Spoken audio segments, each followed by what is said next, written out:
Polisi berhasil meringkus seorang remaja berinisial Ma, 16 tahun. Terduga pelaku penikaman yang menyebabkan Gede F. Sandy Putra 21 tahun terluka di eks Pelabuhan Buleleng. Ma diamankan unit reskrim Polsek Kota Singaraja di Desa Pegayaman, Kecamatan Sukasada, tanpa perlawanan pada Kamis 26 Juni.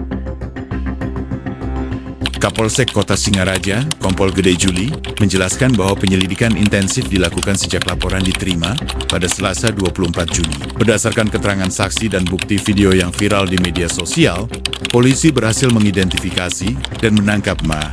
Motif kejadian ini diduga murni kesalahpahaman antara korban dan pelaku yang tidak saling kenal. Berawal dari saling pandang di jalan hingga berujung perkelahian.